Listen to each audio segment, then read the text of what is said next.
Today's video is sponsored by Sprocket 365. Finally, create a robust knowledge base in SharePoint. For more details, visit them today at sprocket365.com. In today's video, I'm checking out Microsoft Purview for beginners. This is the ultimate getting started guide for IT pros. So if you're ready to learn, let's go.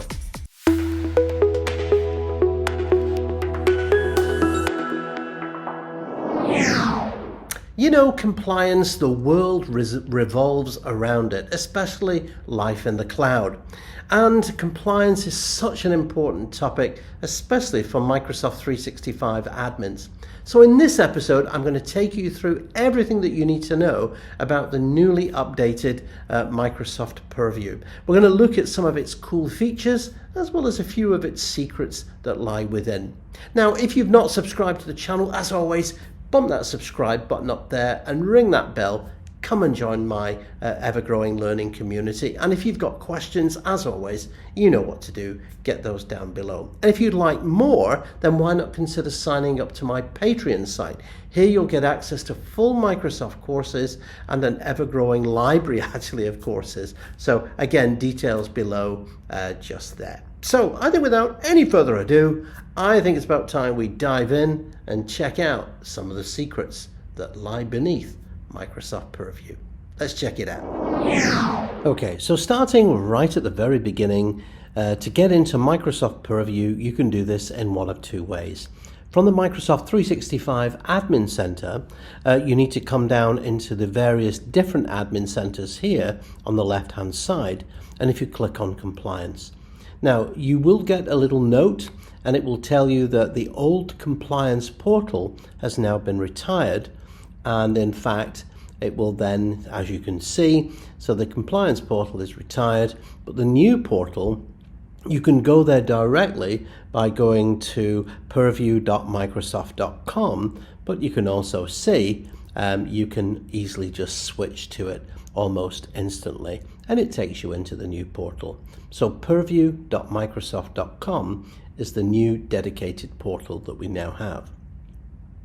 Now, as the portal opens up here, let's just have a quick look at around the various elements of the portal. Why did we need a new portal anyway? Well, there's always been a compliance center in Microsoft 365, and it's had some pretty good features. But we've also had a compliance center in Azure as well. So in the Microsoft Defender for Cloud portal, we've always had that Defender or the Purview portal in there as well. So what Microsoft had decided to do is really kind of unify this experience. So we now have one portal, if you will, to rule them all. Now, like all of the Microsoft products at the moment, we can see that we have got a Copilot button here, and again, this can be very useful. However, you'll notice here that you do need to subscribe. So it is an extra subscription, and I'm not going to cover that in this session. So you can see here, I'm just going to scroll down, and you get an idea of just some of the various solutions that we have in Purview. And again, one of the nice things I like about this is that you can scroll right down and you get this Insights page. And one of the most important things is knowing your data. So compliance is super important. So if you're in aviation, oil and gas, pharmaceuticals, finance, for example, there are rules about how and where data is stored, who has access to it, and so on. So knowing that the fact that you have sensitive data can be super useful. What is sensitive data? PII, personally identifiable information, names, addresses, phone numbers. It might be credit card numbers, financial details, medical details, and so on. I can scroll down. We have something called the compliance posture. And basically, all the Microsoft technologies are basically, Microsoft do their part to give you the tools, but it's up to you at the end of the day to actually go ahead and configure them. So for example, here you can see your data protection. Again, so if you've got data in, for example, in Microsoft 365 and so on. You can also, if you scroll down further, there are a number of trials, of course. There's always the add-on sale from Microsoft. Of course, you can add in and you can enhance your experience. What I'm looking at here, by the way, this is an E5 subscription. So I've got kind of most of the kind of cool features here. So on the left-hand side, you can see that we have the left-hand navigation bar. So we have a number of, as I said, shortcuts to the most popular solutions here on the main page, but we also have the left-hand side navigation bar. So the first place that you're going to want to go really is the settings page here. So the settings page basically is the settings for all the various solutions. And you can see that here, one of the first things that you get is called roles and scopes. Now we have, what is a role? An admin role, of course, is basically a collection of permissions. So for example, if you are a super user in Microsoft Entra, you would typically have a global admin role. And these can be found in the Microsoft Entra admin roles. However, you should know that for compliance reasons, you typically get what we call role groups for both security and compliance.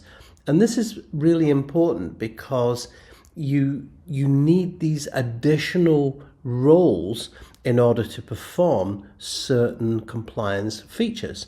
For example, carrying out a data investigation, or if you're doing an audit, or you're working with Microsoft's insider risk management tool.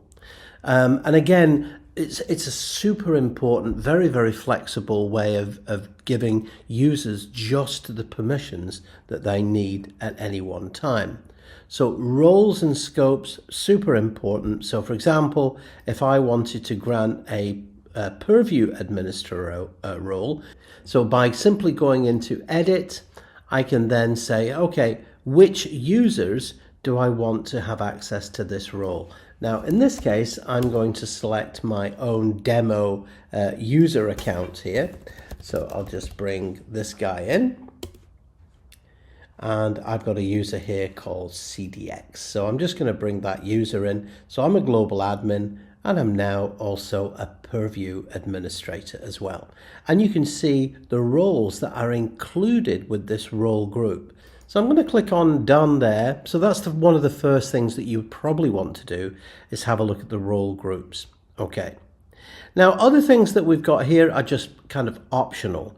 So data connectors. So Microsoft have basically connections that connect into Microsoft Purview. So if you've got things like HR tools, HR connectors, Salesforce.com, if you've got Citrix, in fact, there's a whole list of different connectors here, because ultimately you want that single pane of glass solution for compliance. Okay, so we literally have tons and tons of different connectors here. Now, please note that some of these may entail additional costs. So again, make sure that you want to research that before you get started. Now, any connectors that you do have will obviously list here in the My Connectors tab there as well. Now, in terms of device onboarding, so device onboarding, what do we mean by that? This is particularly useful for the information protection. So if you want to extend information protection, i.e. labeling and classification features, to your on-premises environment, there is an onboarding agent that you can install. And in fact, this is also available with the likes of Defender for Endpoint as well. Okay, so that's one of the first things you would go in. I'm not going to go into all of these different settings. I'm sure you can have a look through those in your own time. But needless to say, one of the first places you'll come is you'll want to come into those settings page there. And now, in addition, you also get the settings for the various solutions as well. So that's important that you know that it's here in the settings page. Okay. Now, on the subject of the different solutions or the different tools, you can see that we have a bit of a catalog of the various tools. And again, I'm going to go through most of these in this session with you. All right. Now, what else have we got? Again, anything that you open up, for example, any recent tools that you open up will actually appear here in the left-hand side. So this is a dynamic menu and it will change accordingly. So looking at Microsoft Purview then, what can you do with it? Well, we're in the business of compliance and we all have to have compliance to our industry. So for example, if you're, as I said, finance, oil and gas, you're banking, maybe you're an electricity provider, maybe you're a medical center, medical professional, we all have to keep records. And likewise, we have to protect our user or customer or patient data. And we can do that in a number of ways. So over here on the left-hand side, as I've mentioned, we have a number of various tools, and we call these solutions in Microsoft Purview. And generally they break down into a set of tasks. So whether those tasks are for archiving data for compliance reasons, so you need to back up your data or store your data for X amount of time, so a number of years, perhaps like tax records, for example. So we have storage solutions for that. In addition, we also have protection solutions, so things like information protection, that's labeling and classification. We have data loss prevention policies, or as I call it, data leakage prevention. And we also have compliance tools as well, such as Compliance Manager. So, for example, if you're taking your company through ISO 27001, or if you're currently going through GDPR registration, this can be quite useful for that there. We also have communication tools, and we have insider risk management and also something called communications compliance. And these can be really powerful tools in defending against, for example, malicious insiders within your organization, or perhaps malicious use within your organization as well. And again, as we go on, I'll talk more about that. Recent additions as well, we also have data security posture management and also posture management for AI. So before you start hitting that Copilot button and bringing Microsoft Copilot in, it's super important that you get your data protected more than anything else. And in fact, this is one of the first places that we're going to look at. So first up then, I want to talk about data protection. So coming back then to, do I have any sensitive data? This Explorers feature here can be really useful. You can simply click on the drop-down arrow and we have the Data Explorer and its previous version. So there's a couple of versions in there just now. To be honest, they're very similar. So if I go into Data Explorer, what this does is it takes a snapshot of all of my data at the moment. And you can see it looks to see if there is any sensitive information. So things like credit card numbers, full names and addresses. And again, you can see there's quite a few of these. So I can say, right, okay, what about credit card numbers? That could be very serious. And obviously there are regulations within the finance industry to protect that. So you can see I've got 49 occurrences of debit and credit card numbers. And you can see it's dispersed throughout the various Microsoft products here. So for example, if I click into Microsoft Exchange, it goes in even deeper. And it shows me, first of all, it shows me what the sensitive information types are. And more importantly, it shows me the actual mailboxes that they're in as well. And as you can see, I'll just come back into that. You can see that I can then click into that specific mailbox to find out more details. So I can see, hey, this Alex has actually got a user, he's got an email that's actually got this sensitive information in here. As a compliance manager, you will have the rights to see this. But again, everything is logged, everything is audited for compliance reasons. So right away now, I can see that we do in fact have sensitive information. So that's the first thing. We now know where our data is. You can also come into Activity Explorer here. Now, in this example, I don't have much to show, but you can see you can get a complete graph of your data over a period of time. And again, you can choose what kind of sensitivity. So if you've assigned, for example, a sensitivity label, that can be really quite useful. So we've determined how to find sensitive information within our business. So the next thing is we might want to prevent data from leaking outside of our organization. So what I want to do is I want to come in here and create what we call a data loss prevention policy. So again, I can click on Create Policy, and it now offers us a series of templates. So these templates can be based on financial, medical and health, privacy, and of course you can even create a custom one as well. So for this demo, I'm going to come into privacy, and I'm just going to scroll right down, and you can see we have, depending on where you are in the world, you'll have a selection.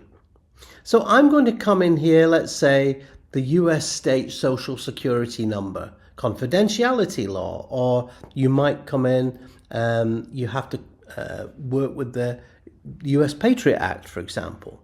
So, and I can scroll up and you can see it gives me a list of the PII categories that are included in this option here. So I'm quite happy with that. I'm going to go ahead, I'm going to click on Next, and it then creates the policy for me. So simply just clicking on Next, I get the description, and it says, okay, do you want to assign it to all users or just specific admin units? So admin units are a scope of administration. So you can manage your users, for example, in Washington, D.C., or in Chicago, or in Cape Town, South Africa, or Sao Paulo, depending on where they're located. For the purpose of this demo, I'm going to keep it simple. I'm just going to click Next. So now it says, okay, exactly what would you like to monitor? So you can see I'm monitoring all of these. Now, in this particular tenant, I've not deployed Intune, but if you have, it will also look at those devices for potential violations as well. You can also link in with on-premises repositories as well. Okay, so now it's saying, okay, do you want to detect the content from Microsoft 365 with people outside of your organization, or only with people in my organization? So obviously we're more concentrated here on people outside of your organization. So again, I'm going to click on the edit button here. And with the edit button, this is where you can go in and you can add in additional categories if you want to. So again, you can add in those additional sensitive information types there if you want to. So now coming in, we're talking about potential actions. So what do you want me to do if it finds sensitive information like this? So you've basically got the option, it will send an incident email and it will fire up an alert as well. You can also restrict access or encrypt the content in Microsoft 365 locations as well, which is something you probably want to do. Now, the way that this is enforced is it's either enforced as, I'm sorry, you can't send that out, period. Okay, full stop. Or alternatively, you can let people override it. So you might get an email that says, hang on, you're trying to send out a credit card number. I'm sorry, we don't permit that. or in this case, let people who see the tip override the policy. So this gives you a little tooltip in Outlook, and it says, you know, hang on a minute, there's some personally identifiable information here. Are you sure? And you can basically say, yes, I'm going to let that go. So this is really on the user. So the user would come in here and they would go, yeah, I'm happy with that. I'm going to send it out. Now, the one thing that you might want to do is you might want to say, I want to require a business justification to override that. So that can be useful. We also have some auditing features here. I've not enabled that at the moment, but you probably would in reality, okay? And you can also do file activities for apps, and you can restrict them if you want. So in other words, you're restricting certain applications, okay? So again, scrolling down here, you can also, I don't want my data talking to any third-party apps. Now these would light up if we had those connectors in that I mentioned earlier. So in this example, I'm not using that. Now a good idea is always to run the policy in simulation mode first, all right? Because if you don't get it right, it can be an absolute nightmare. So always run it first, okay, in simulation mode. Typically this lasts 90 days and then it will be switched on. And it just gives you a chance to kind of iron out any issues. So I'm just going to simply click on next. I'm going to click on finish. And that, my friends, is how you create a data loss prevention policy. So for the second solution, I'm going to come back into solutions here. And on the subject of privacy, a super important one, especially now that everybody's talking about Copilot, is information protection. And information protection essentially is labeling and classification. I'm just going to close these little options down here. So here in the information protection page, we have we can do some reports, you can make some recommendations. This is where you can create your sensitivity labels, and you essentially assign a sensitivity label in one of three ways. Label publishing policies is manually. This is typically where the users would choose or select a particular label that meets their requirements. Auto-labeling policies combine with data loss prevention policies that I've just shown you. So essentially, if it detects, for example, a credit card, then it will automatically apply the corresponding label. That's the idea behind it. And we also can create protection policies, which are currently in public preview, and I'm not going to cover in this session, but I'm going to cover that in a dedicated session in the future. We also have the classifiers as well, so you can create your own, for example, sensitive information types. Now, you also have the same Explorers window that I just showed you, and we also have diagnostics here. So the first place that we're going to go is we're going to come up into sensitivity labels.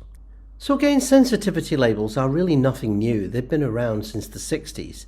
And essentially, it's a way that the military, for example, can classify a piece of data as being secret, top secret, classified, unclassified. But we can also use these in a commercial environment as well. And you can see that we have a number of kind of pre-created ones here.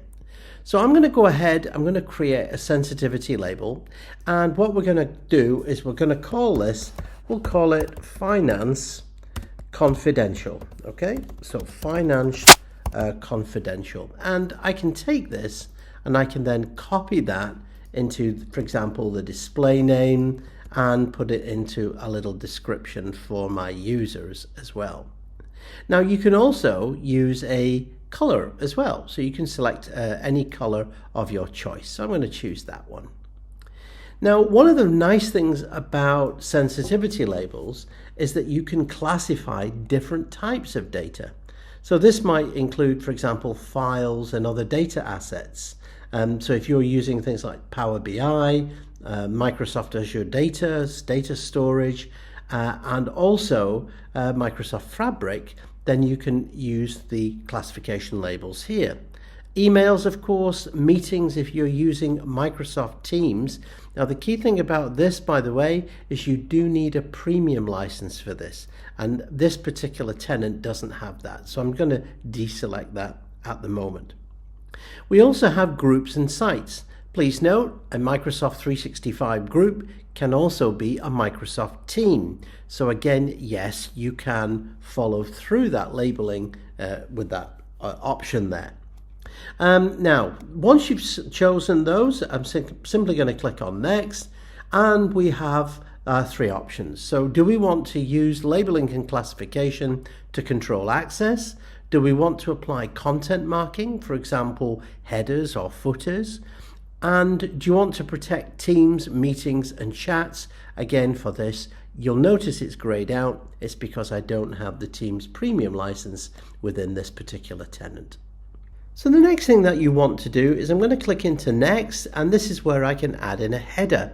So I can put my text in here, so I'm just going to paste that in. You can choose the font size, so for example if I set a size 12, and you can also choose the color scheme as well. In this case I'm going to choose red. I'm going to say Next, and again it now says, okay, do you want to do auto labeling? So auto labeling is basically where you use data loss prevention policies. So by clicking this, I now add the conditions for data loss prevention policies. So based on the condition, you can then assign a label automatically. For the purpose of this demo, I'm going to keep it nice and simple. Now it says, okay, do you want to define the protection settings for groups and sites? So again, you can select these options here based on your design of your infrastructure. So I'm going to choose privacy and external user access, and as you click Next, you can now refine your privacy options. So for example, anything that's labeled with this particular label, you might say, you know, I want it to be private. I don't want anybody to be able to make it public. And likewise, external user access, this is disabled here because of the private option. But again, you might want something a little bit different. So define external sharing settings for conditional access. So again, you can control external sharing from, for example, Microsoft SharePoint, and you can also protect the data within SharePoint here as well. Again, privacy, but very important when it comes to Teams, because a public team is discoverable by anyone and anyone can join it, whereas a private team, it's by invitation only. So what this does is it says private teams and shared channel controls. So in other words, if you had a document that you had in a channel or in a particular team, you might say, well, you know, I only want, for example, private teams to be able to view this only. Okay, so clicking Next, you'll notice that we can now define the privacy and grant external user access. So in this case, it's a private team. I don't want my users being able to invite external users to access this very private, sensitive data. You can also control the sharing from labeled SharePoint sites, and you can also use conditional access to further granularize the security here. And again, for the purpose of this demo, I'm just going to click Next. In terms of, do you want the team to be discoverable, i.e. if it's public, anybody can view it, or if it's private, again, you might not want it discoverable, you might want it private. So in this example, allow users to discover private teams that this label is applied. And I'm saying here, for example, internal use only. I don't want this to go public. So now that I've created my label, I simply click on Next. And one of the first things it will ask you is, you want to publish this label. So you can publish it now, or it says don't create a policy yet. And that's the other quick gotcha with information protection, is that so you create a sensitivity label, it asks you, do you want to publish it? And you go yes. And you end up with a situation where you've got 50 labels and 50 label policies. So in this case, I'm going to say no, I don't want you to publish that label yet. So what you can do, rather than publishing the label to a new policy, I can simply come down here to policies, and I'm going to choose label publishing policies here. I can select the label public policy. So in this case, I have two options here. So I'm going to select this policy, and I'm going to edit the policy. So by coming into edit here, I can now select one of my custom label policies that I kind of pre-created. So here's my finance confidential. I'm simply going to click on add, and this will add it to that confidential category here. Now, just a quick mention, by the way, that this can potentially take up to 24 hours, so you might need to be a little patient here. Do I want to push this out to a particular admin unit or the entire organization? I'm just going to say the entire organization. So the policy settings here, you've got a few selections. Again, I'm just going to keep it simple. I'm going to click on next. Do I want to add a default label, or do I just want to trust my users that they assign an appropriate one? So in this case, I'm not going to assign any default labels. I want my users to be able to create something. So now that I've clicked on next, I can simply submit that. And again, that is my data loss prevention policy. So how is this policy applied? So for this, I simply come back into Microsoft 365. Let's say I've got a document here that says Q1 product strategy. So I can simply come into this document as a user now, and you'll notice up here on the right hand corner that we have this paintbrush, and this, my friends, is the sensitivity labels. So you can see here I've got a selection of sensitivity labels. Now you'll notice that my new label is not yet available because it can take a little time to propagate. So for the purpose of this demo, I'm just going to say, hey, you know, this is confidential, and I'm going to say recipient only. Now, if you choose this, the administrator in this case says, hey, okay, if you want to assign this label, you need to provide justification. So I can say, either the previous label no longer applies, it was incorrect, or you can put in your own decision in there if you want to. So I'm going to just say this is my own choice. Once you've finished, I'm just going to click next, and now you can see that this document has been classified. And that, my friends, is labeling and classification. Okay, so far we've talked about data loss prevention policies, we've talked about information protection. I suppose the final piece of the puzzle in protecting your data is ensuring that it's available in case you lose it. So for compliance reasons, I'm going to come in here into solutions, and in here I'm going to talk about something called Data Lifecycle Management.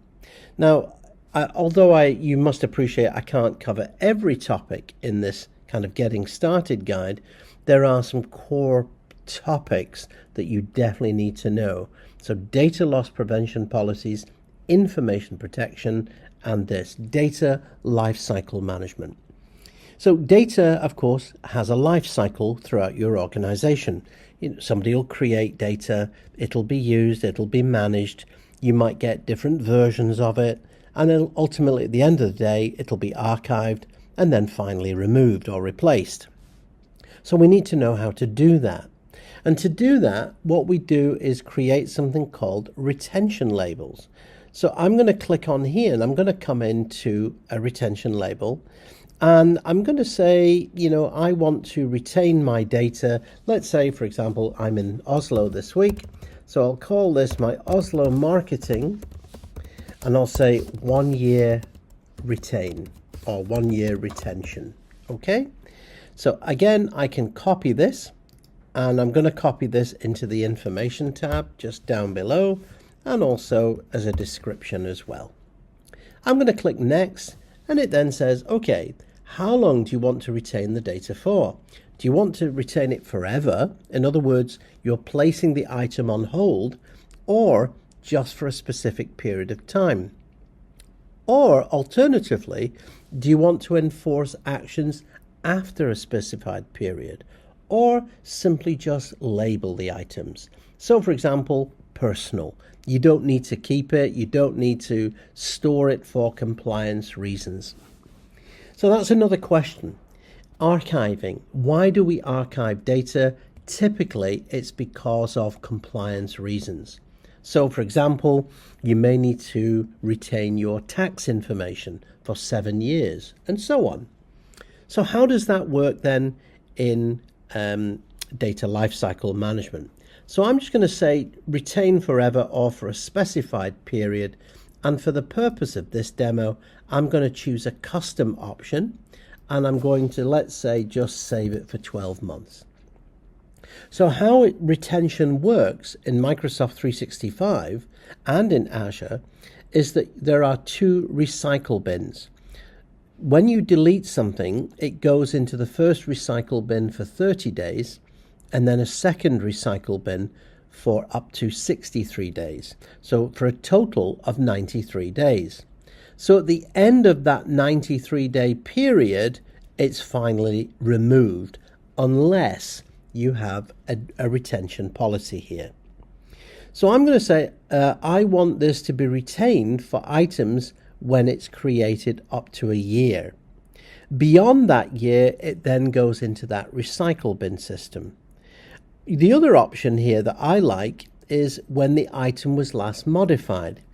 So for example, I create a document today, let's say it's the 1st of February 2025, and that is then retained till the 1st of February 2026.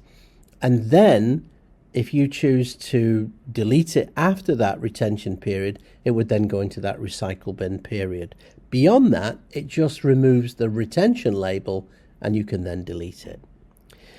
Now here with this option is if you went in and changed that document on the 1st of March 2025, then it would retain the item till the 1st of March 2026 and subsequently. Get the idea? So for the purpose of this demo, I'm going to choose when the item was created. There are other options here as well, typically based on employee actions. So if you're using a HR package that's integrated and the employee leaves the company, for example, it would then go into a recycle bin system. Let's keep it simple and just choose when the items were last modified, 12 months. Okay, so at this stage it's saying, what do you want me to do? Do you want me to publish the label to various Microsoft 365 locations, or to apply the label? And this really depends if you're using data loss prevention policies. So if you've just created a DLP policy that's looking for credit cards, for example, then it would auto apply this label. Please note, this is dependent on license. So if you've got a small business license, you may not get this option here. Or do nothing, so just leave it. That's if you've already got policies. So I don't have any policies at the moment, so I'm going to say let's publish this label, and I'm going to say, you know, I'm publishing this label to this policy. I'm just going to publish this to everyone rather than what we call an admin unit, or, you know, let's say I want to deploy this to New York or London or Chicago. I'm just going to say to all of my users, and I'm going to choose a static option rather than adaptive. Adaptive is basically rule-based. So any users in Oslo, for example, it will automatically pick up the Oslo field from the user's properties. I'm just going to say next, and I'm going to say all locations, or you can choose specific locations. So I'm just going to say OneDrive, Exchange, Teams. I'm going to say everything. So I'm in Oslo this week, and I'll just call this my Oslo policy. and I'll say next and then finish. And there we have it. I've now created and there you have it. I've now created a policy and I've published it as a label policy. So that will now be available for my users. How cool is that? So there you have it, my ultimate getting started guide with Microsoft Purview. Hey, listen, I really hope you found that useful, and if you did, give me a big thumbs up and let me know that you enjoyed it. And if you've got questions and comments, you know the drill, get those down below and I'll do my best for you. Okay, that's it for this time. I really appreciate you dropping by. You stay safe. I'll see you soon. Hey, thanks so much for dropping by today. Here's a couple of videos that you may enjoy, and while you're here, go ahead, click on the subscribe button and you won't miss out.